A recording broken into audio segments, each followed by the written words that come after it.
रघुनाथ दास जी को प्रभु के दर्शन। कितनी सुंदर कल्पना है। उन महापुरुषों का हृदय कितना स्वच्छ और पवित्र होगा, जिनके हृदय में से काम, क्रोध और लोभ ये तीनों राक्षस निकल गए हों। मन मंदिर को अपवित्र बनाने वाले इन दैत्यों के निकलते ही कांच का बना हुआ ये देवालय एकदम स्वच्छ बन जाता है। विषय विकारों की धूल से मलिन हुआ ये मंदिर इन महापापी पेटुओं के चले जाने पर प्रेम रूपी अमृत से अपने आप ही धुलकर चमचमाने लगता है। तब उसमें प्राण प्यारे आकर विराजमान हो जाते हैं। मंदिर में उनकी प्राण प्रतिष्ठा होते ही ये देह रूपी बाहरी बरामदा भी उनके दिव्य प्रकाश से चमकने लगता है। आहा, जिस महाभाग के हृदय में प्यारे की त्रिलोक्य पावनी मूर्ति की प्राण प्रतिष्ठा हो चुकी है, उसकी चरण स्पर्श से ही विकार एकदम भाग जाते हैं। आहा, उन पतित पावन महान भावों का जीवन धन्य है।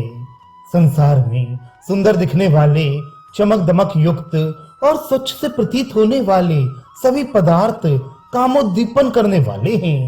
वे पुरुषों को हठात अपनी ओर आकर्षित कर लेते हैं। उनमें से मादक किरणें निकलकर मनुष्यों के मन को बरबस मोह में फंसा लेती हैं। कोई धीर पुरुष ही उनके आकर्षण से बच सकते हैं। वे मनुष्य नहीं, साक्षात ईश्वर हैं। नर रूप में नारायण हैं, शरीरधारी भगवान हैं। उनकी चरण धूलि परम भाग्यवान पुरुषों को ही मिल सकती है। महात्मा रघुनाथ दास जी उन्हीं धीर पुरुषों में से एक हैं। महात्मा रघुनाथ दास जी के पिता दो भाई थे, हिरण्य मजूमदार और गोवर्धन मजूमदार। ये दोनों ही भाई बड़े ही समझदार, कार्यकुशल और लोक व्यवहार में परम प्रवीण थे। जैसा कि पहले बता चुके हैं कि उन दिनों राजा की ओर से गांवों का ठेका दिया जाता था और ठेका लेने वाले भूम्याधिपति या जमींदार प्राय कायस्थ या मुसलमान ही होते थे। ये दोनों भाई भी कुलीन कायस्थ ही थे और बादशाह की ओर से इन्हें मजूमदार की उपाधि मिली थी। ये वर्तमान 30 बीघा नामक नगर के समीप सप्तग्राम नाम के ग्राम में रहते थे। उन दिनों सप्तग्राम गंगा तट पर होने के कारण वाणिज्य व्यापार की एक अच्छी मंडी समझा जाता था, कारण कि उन दिनों व्यापार प्राय नौकाओं द्वारा ही होता था। इनके इलाके की उस समय की आमदनी लगभग 20 लाख रुपए सालाना की थी। उसमें से ये 12 लाख तो बादशाह को दे देते थे और शेष 8 लाख अपने पास रख लेते थे। उन दिनों 8 लाख की आमदनी बहुत अधिक समझी जाती थी। आज की 1 करोड़ की आमदनी से भी बढ़कर उन दिनों के 8 लाख थे। उन दोनों भाइयों की बादशाह के दरबार में खूब प्रतिष्ठा थी और इनकी बात का सब कोई पूर्ण विश्वास करते थे। इतने धनिक होने पर भी ये लोग पूरे आस्तिक थे। इनके दरबार में विद्वान पंडितों का खूब सम्मान किया जाता और बहुत से ब्राह्मण पंडित इनके आश्रय से अपनी आजीविका चलाते थे। महाप्रभु के पिता पंडित जगन्नाथ मिश्र की भी ये लोग कुछ न कुछ सेवा करते ही रहते थे तथा नवद्वीप के बहुत से पंडित इनके यहाँ आते जाते रहते थे। श्री अद्वैताचार्य के चरणों में इन दोनों भाइयों की पहले से ही भक्ति थी, कारण कि इनके कुल पुरोहित श्री बलराम आचार्य के साथ अद्वैताचार्य की बहुत अधिक प्रगाढ़ता थी। इसीलिए महात्मा हरिदास कभी कभी सप्तग्राम में जाकर बलराम आचार्य के घर पर ठहर जाते। आचार्य इनकी नाम निष्ठा पर मुग्ध थे। वे इन्हें पुत्र की भांति स्नेह करते थे। इसी कारण ये दोनों जमींदार भाई भी हरदास जी के प्रति श्रद्धा के भाव रखने लगे। हिरण्यदास निसंतान थे, केवल गोवर्धन दास के ही एक संतान थे और उसी संतान से ये जगत बंध और अमर हो गए। महात्मा रघुनाथ दास के पिता होने का लोक विख्यात सौभाग्य इन्हीं श्री गोवर्धन दास जी को प्राप्त हुआ था। बालक रघुनाथ दास पहले से ही बड़े तेजस्वी और होनहार प्रतीत होते थे। अपने कुल में अकेले ही होने के कारण चचा तथा पिता का इनके ऊपर अत्यधिक स्नेह था। बालकपन से ही इनके स्वभाव में गंभीरता थी। ये बहुत ही कम बातें करते, कभी किसी से अपशब्द नहीं कहते, बड़ों के सामने सदा नम्र रहते। राजपुत्र होने के कारण वैसे ही बड़े सुंदर और कोमलांग थे, फिर इतनी बड़ी नम्रता ने तो सोने में सुगंध का काम दिया। जो भी इनकी मोहिनी मूर्ति को देखता वही मुग्ध हो जाता। पिता ने अपने पुत्र को प्रसिद्ध पंडित बनाने की इच्छा से अपने कुलगुरु बलराम आचार्य के समीप संस्कृत पढ़ने भेजा। विनय रघुनाथ अपनी पोथियों को स्वयं लेकर आचार्य के घर पढ़ने जाने लगे। उन दिनों महात्मा हरदास जी आचार्य के घर पर ही रहकर अहर्निश जोर जोर से भगवत नामों का उच्चारण किया करती थी। सरल स्वभाव वाले कोमल प्रकृति के रघुनाथ दास पर हरदास जी की धर्म निष्ठा का बड़ा भारी प्रभाव पड़ा। वे घंटों एकटक भाव से हरदास जी के मुखमंडल की ओर निहारते रहते और उनके साथ कभी कभी बेसुध होकर कीर्तन भी करने लगती। हरदास जी के हृदय में भी बालक रघुनाथ दास जी की सरलता और भावुकता ने अपना घर बना लिया। वे मन ही मन उस जमींदार के कुमार को प्यार करने लगे। धीरे धीरे रघुनाथ दास बड़े हुए। उनके मन को इतना अतुल वैभव अपनी ओर आकर्षित नहीं कर सका। विषय भोग उन्हें काटने के लिए दौड़ने लगे और उनका मन मधुप अप्राकृतिक सजे हुए परम रमणीक उद्यान को छोड़कर खुले हुए वनों में स्वच्छंद भाव से विचरण करने के निमित्त व्याकुल होने लगा। जिन सोने चांदी के ठीकरों को सर्वस्व समझकर लोग बुरे से बुरे कामों को करने में भी आगा पीछा नहीं करते और उनकी प्राप्ति के निमित्त प्राणों की बाजी लगाने में भी कभी संकोच नहीं करते, उन्हीं स्वर्ण के सिक्कों को रघुनाथ दास जी अपने पथ के कंटक समझते थे। उनका मन राजकाज में बिल्कुल नहीं लगता था। वे तो परमार्थ पथ को परिष्कृत करने वाले सत्संग के लिए तड़फते रहते थे। परिवार वालों को इनका ये व्यवहार अरुचिकर प्रतीत होता था। वे इन्हें भांति भांति के संसारी प्रलोभन देते थे। अनेक अनेक प्रकार की भोग्य सामग्रियों द्वारा इनके मन को उनमें फंसाना चाहते थे, किंतु उनके सभी प्रयत्न निष्फल हुए। जो मधुर अति मधुर मिश्री का आस्वादन कर रहा है, उसे गुण देकर अपने वश में करना मूर्खता ही है। सभी को इनकी ऐसी दशा पर चिंता हुई। उस समय महाप्रभु संन्यास लेकर शांतिपुर में अद्वैताचार्य के घर ठहरे हुए थे। अपने पिता की आज्ञा लेकर ये उस समय प्रभु के दर्शन करने को गए थे और 4-5 दिन प्रभु के चरणों के समीप रह भी गए थे। महाप्रभु तो पूरे पारखी थे।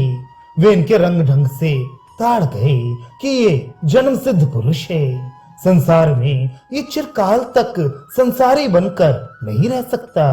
फिर भी प्रभु ने इन्हें समझा बुझाकर अनासक्त भाव से गृहस्थी में रहकर संसारी काम करते रहने का उपदेश करके घर लौटा दिया। पिता ने जब देखा कि पुत्र का चित्त संसारी कामों में नहीं लगता, तब उन्होंने एक बहुत ही सुंदरी कन्या से इनका विवाह कर दिया। गोवर्धन दास धनी थे। राजा और प्रजा दोनों के प्रीत भाजन थे। सभी लोग उन्हें प्रतिष्ठा की दृष्टि से देखते थे। राजाओं के समान उनका वैभव था, इसलिए उन्हें अपने पुत्र के लिए सुंदर से सुंदर पत्नी खोजने में कठिनता नहीं हुई। उनका ख्याल था कि रघुनाथ की युवावस्था है, वह परम सुंदरी पत्नी पाकर अपनी सारी उदासीनता को भूल जाएगा और उसके प्रेम पाश में बंधकर संसारी हो जाएगा। किंतु विषय भोगों को ही सर्वस्व समझने वाले पिता को क्या पता था कि इसकी शादी तो किसी दूसरे के साथ पहले ही हो चुकी है। उसके सौंदर्य के सामने इन संसारी सुंदरियों का सौंदर्य तुच्छ अति तुच्छ है। पिता का यह भी प्रयत्न विफल ही हुआ। परम सुंदरी पत्नी रघुनाथ दास को अपने प्रेम पाश में फंसा ना सकी। रघुनाथ दास उसी प्रकार संसार से उदासीन ही बने रहे और जब रघुनाथ दास जी ने सुना कि प्रभु वृंदावन नहीं जा सके हैं, वे रामकेली से लौटकर अद्वैताचार्य के घर ठहरे हुए हैं, तब तो इन्होंने बड़ी ही नम्रता के साथ अपने पूज्य पिता के चरणों में प्रार्थना की कि मुझे महाप्रभु के दर्शनों की आज्ञा मिलनी चाहिए। महाप्रभु के दर्शन करके मैं शीघ्र ही लौट आऊंगा। इस बात को सुनते ही गोवर्धन दास किन कर्तव्य विमूढ़ हो गए, किंतु वे अपने बराबर के युवक पुत्र को जबरदस्ती रोकना भी नहीं चाहते थे। इसलिए आंखों में आंसू भरकर उन्होंने कहा, बेटा, हमारे कुल का तू ही एकमात्र दीपक है, हम सभी लोगों का एकमात्र तू ही सहारा है, तू ही हमारे जीवन का आधार है। तुझे देखे बिना हम जीवित नहीं रह सकते। मैं महाप्रभु के दर्शनों से तुझे रोकना नहीं चाहता, किंतु इस बूढ़े की यही प्रार्थना है कि तू मेरे इन सफेद बालों की ओर देखकर जल्दी से लौट आना। कहीं घर छोड़कर बाहर जाने का निश्चय मत करना। पिता के मोह में पगे हुए इन वचनों को सुनकर आंखों में आंसू भरे हुए रघुनाथ दास जी ने कहा, पिताजी, मैं क्या करूं? ना जाने क्यों मेरा संसारिक कामों में एकदम चित्त लगता ही नहीं। मैं बहुत चाहता हूं कि मेरे कारण आपको किसी प्रकार का कष्ट ना हो, किंतु मैं अपने वश में नहीं हूं। कोई बलात्कार मेरे मन को अपनी ओर आकर्षित कर रहा है। आपकी आज्ञा शिरोधार्य करता हूं, मैं शीघ्र ही लौट आऊंगा। पुत्र के ऐसे आश्वासन देने पर गोवर्धन दास ने अपने पुत्र के लिए एक सुंदर सी पालकी मंगाई। 10-20 विश्वासी नौकर उनके साथ कर दिए और बड़े ही ठाठ बाट के साथ राजकुमार की भांति बहुत सी भेंट की सामग्री के साथ उन्हें प्रभु के दर्शनों के लिए भेजा। जहां से शांतिपुर दिखने लगा, वहीं से ये पालकी पर से उतर गए और नंगे ही पांव धूप में चलकर प्रभु के समीप पहुंचे। दूर से ही भूमि पर लौटकर इन्होंने प्रभु के चरणों में साष्टांग प्रणाम किया। प्रभु ने जल्दी से उठकर इन्हें छाती से चिपटा लिया और धीरे धीरे इनके काले घुंघराले बालों को अपनी उंगलियों से सुलझाने लगे। प्रभु ने इनका माथा सूंघा और अपनी गोदी में बिठाकर बालकों की भांति पूछने लगे, तुम इतनी धूप में अकेले कैसे आए? क्या पैदल आए हो? साथ में नौकर नहीं लाए? तुम्हारा मुख एकदम सूखा है, इसका क्या कारण है? रघुनाथ दास जी ने इन प्रश्नों में से किसी का भी कुछ उत्तर नहीं दिया। वे अपने अश्रु जल से प्रभु के काशाय वस्त्रों को भिगो रहे थे। इतने में ही रघुनाथ दास जी के साथी सेवकों ने प्रभु के चरणों में आकर साष्टांग प्रणाम किया और भेंट की सभी सामग्री प्रभु के सम्मुख रख दी। महाप्रभु धीरे धीरे रघुनाथ दास जी के स्वर्ण के समान कांति युक्त शरीर पर अपना प्रेममय, सुखमय और ममत्वमय कोमल कर फिरा रहे थे। प्रभु की ऐसी असीम कृपा पाकर रोते रोते रघुनाथ दास कहने लगे, प्रभु, प्रतिग्रह मेरे लिए सचमुच कारावास बना हुआ है। मेरे ऊपर सदा पहरा रहता है। बिना पूछे मैं कहीं आ जा नहीं सकता, स्वतंत्रता से घूम फिर नहीं सकता। हे जगत के त्राता, मेरे इस ग्रह बंधन को छिन्न भिन्न कर दीजिए। मुझे यातना से छुड़ाकर अपने चरणों की शरण प्रदान कीजिए। आपके चरणों का चिंतन करता हुआ ही अपने जीवन को व्यतीत करूं, ऐसा आशीर्वाद दीजिए। प्रभु ने प्रेम पूर्वक कहा, रघुनाथ, तुम पागल तो नहीं हो गए हो? अरे, घर भी कहीं बंधन हो सकता है, उसमें से अपनापन निकाल दो, बस फिर रह ही क्या जाता है। जब तक ममत्व है तभी तक दुख है। जहां ममत्व दूर हुआ कि सब अपना ही अपना है, आसक्ति छोड़कर व्यवहार करो। धन, स्त्री तथा कुटुंबियों में अपनेपन के भाव को बुलाकर व्यवहार करो। रघुनाथ दास जी ने रोते रोते कहा, प्रभु, मुझे बच्चों की भांति बहकाइए नहीं। ये मैं खूब जानता हूँ कि आप सबके मन के भावों को समझकर उसे जैसा अधिकारी समझते हैं वैसा ही उपदेश करते हैं। बाल बच्चों में अनासक्त रहकर और उन्हीं के साथ रहते हुए भजन करना उसी प्रकार है कि जिस प्रकार नदी में घुसने पर भी शरीर ना भीगे। प्रभु, ऐसा व्यवहार तो ईश्वर के सिवा साधारण मनुष्य कभी कर नहीं सकता। आप जो उपदेश कर रहे हैं वे उन लोगों के लिए है जिनकी संसारी विषयों में थोड़ी बहुत वासना बनी हुई है। मैं आपके चरणों को स्पर्श करके कहता हूँ कि मेरी संसारी विषयों में बिल्कुल भी आसक्ति नहीं। मुझे घर का अपार वैभव काटने के लिए दौड़ता है। अब मैं अधिक काल घर के बंधन में नहीं रह सकता। प्रभु ने कहा, तुमने जो कुछ कहा है वह सब ठीक है, किंतु ये मरकट वैराग्य ठीक नहीं।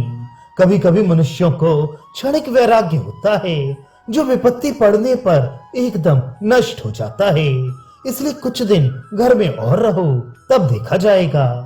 अत्यंत करुण स्वर में रघुनाथ दास जी ने कहा, प्रभु, आपके चरणों की शरण में आने पर फिर वैराग्य नष्ट ही कैसे हो सकता है? क्या अमृत का पान करने पर भी पुरुष को जरा मृत्यु का भय हो सकता है? आप अपने चरणों में मुझे स्थान दीजिए। प्रभु ने धीरे से प्रेम के स्वर में कहा, अच्छी बात है, देखा जाएगा। अब तो तुम घर जाओ, मेरा अभी वृंदावन जाने का विचार है। यहाँ से लौटकर पुरी जाऊंगा और वहां से बहुत ही शीघ्र वृंदावन जाना चाहता हूँ। वृंदावन से जब लौट आऊं तब तुम आकर मुझे पुरी में मिलना। प्रभु के ऐसे आश्वासन से रघुनाथ दास जी को कुछ संतोष हुआ। वे 7 दिनों तक शांतिपुर में ही प्रभु के चरणों में रहे। वे इन दिनों पल भर के लिए भी प्रभु से पृथक नहीं होते थे। प्रभु के भिक्षा कर लेने पर उनका उच्छिष्ट प्रसाद पाते और प्रभु के चरणों के नीचे ही शयन करते। इस प्रकार 7 दिनों तक रहकर प्रभु की आज्ञा लेकर वे फिर सप्तग्राम के लिए लौट गए। श्रीमन माधवेंद्रपुरी की पुण्यतिथि समीप ही थी, इसलिए अद्वैताचार्य के प्रार्थना करने पर प्रभु 10 दिनों तक शांतिपुर में ठहरे रहे। नवदीप आदि स्थानों से बहुत से भक्त प्रभु के दर्शनों के लिए आया करते थे। शची माता भी अपने पुत्र को फिर से देखने के लिए आ गईं और 7 दिनों तक अपने हाथों से प्रभु को भिक्षा कराती रहीं। इसी बीच एक दिन महाप्रभु गंगा पार करके पंडित गौरीदास जी से मिलने गए। वे गौरांग के चरणों में बड़ी श्रद्धा रखते थे। उन्होंने प्रभु से वरदान मांगा कि आप निताई और निमाई दोनों भाई मेरे ही यहाँ रहें। तब प्रभु ने उनके यहाँ प्रतिमा में रहना स्वीकार किया। उन्होंने निमाई और निताई की प्रतिमा स्थापित की, जिनमें उनके विश्वास के अनुसार अब भी दोनों भाई विराजमान हैं। यही महाप्रभु गौरांग देव और नित्यानंद जी की आदि मूर्ति बताई जाती हैं। ये दोनों मूर्ति बड़ी ही दिव्य हैं। आलना से लौटकर प्रभु फिर शांतिपुर में आ गए। यहाँ से आपने सभी भक्तों को विदा कर दिया और आप अपने अंतरंग 2-4 भक्तों को साथ लेकर श्री जगन्नाथपुरी के लिए चल पड़े।